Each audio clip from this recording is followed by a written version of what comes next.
Pushback করা হয়েছে তাদের উপর, মানুষদের উপর যেভাবে আক্রমণ নিয়ে আসা হচ্ছে এবং তাদেরকে সামাজিক সুরক্ষা দেওয়া হচ্ছে না, এর প্রতিবাদে আজ মমতা ব্যানার্জির ডাকে অভিষেক ব্যানার্জির নেতৃত্বে আজ বিক্ষোভ কর্মসূচি। বিজেপি শাসিত রাজ্যগুলিতে বাংলা ভাষাভাষী মানুষদের হেনস্থার প্রতিবাদে টাকিতে বিক্ষোভ কর্মসূচি টাউন তৃণমূল কংগ্রেসের।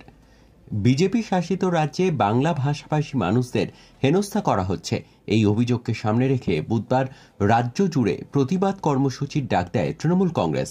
সারা রাজ্যের মতো টাকিতেও টাকি টাউন তৃণমূল কংগ্রেসের তরফে এক প্রতিবাদ সভা এবং পদযাত্রার আয়োজন করা হয়। এদিন বিকালে টাকি পৌরসভা থেকে শুরু করে এই পদযাত্রা টাকি থুবার মোড়ে শেষ হয়। মিছিল শেষে থুবার মোড়ে আয়োজিত পথসভায় বিজেপির বিরুদ্ধে সুর চড়ান বক্তারা। শহর তৃণমূল কংগ্রেসের এদিনের এই কর্মসূচিতে উপস্থিত ছিলেন টাকি শহর তৃণমূলের সভাপতি প্রদ্যুৎ দাস, টাকি পৌরসভার পৌরপ্রধান সোমনাথ মুখোপাধ্যায়, উপপৌরপ্রধান ফারুক গাজী সহ স্থানীয় কাউন্সিলর, তৃণমূলের বিভিন্ন সংগঠনের কর্মী সমর্থকরা।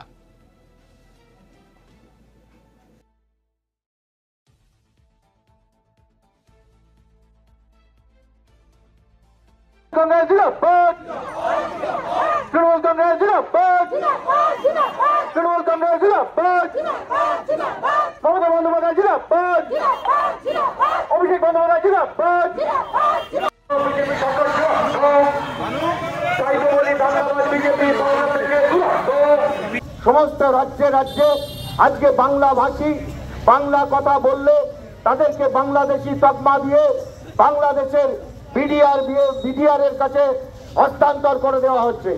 আজকে আমাদের উত্তর 24 পরগনার